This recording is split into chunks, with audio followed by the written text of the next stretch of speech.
This is the Boston Celtics news feed for Thursday, October 4th, 2018. Reporting from Boston, Massachusetts, I'm Mike Walsh for CLNS Media, the leading online provider of audio-video coverage for the NBA's winningest franchise.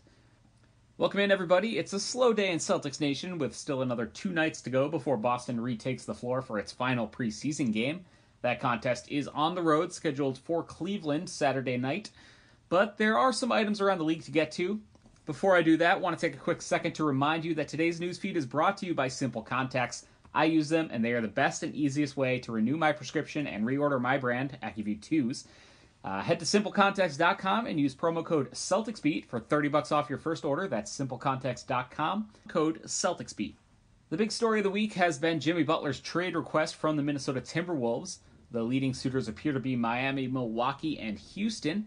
According to a story by Adrian Wojnarowski of ESPN yesterday, the Wolves are trying to pry Bam Adebayo and Josh Richardson, along with a first-round pick in 2019, out of the Heat for Butler. Minnesota is also trying to dump Gorgui Dieng's contract as well.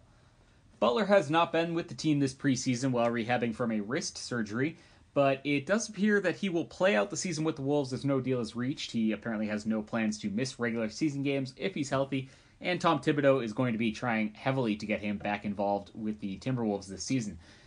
He has promised to leave via free agency this coming summer, though. Also this week, the annual NBA GM survey came out on NBA.com, and here are some of the highlights.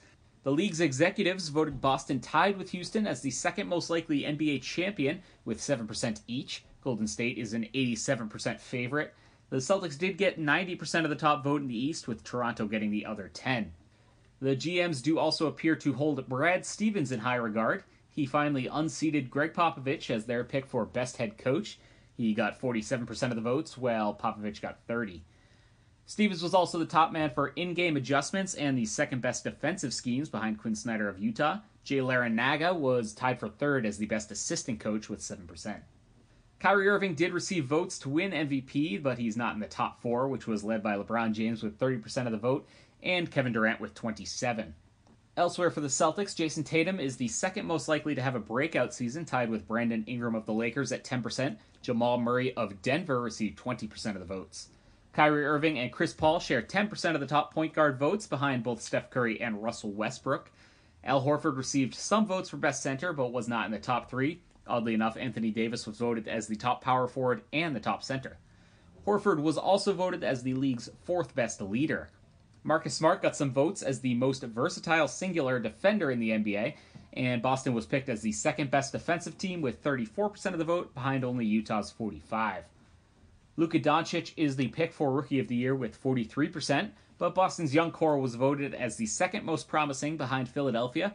As for the bench, Terry Rozier and Smart both tied for 4th as the most impactful reserves. Smart was also voted the second toughest player in the league in a tie with LeBron James, just behind Steven Adams. You can check out that thing in its entirety over at NBA.com. That's going to do it for today's newsfeed. Be sure to follow along to us at Celtics CLNS on Twitter, and check out CLNSmedia.com constantly throughout this run up to the 2018-19 regular season. Reporting for CLNS Media, this has been Mike Walsh.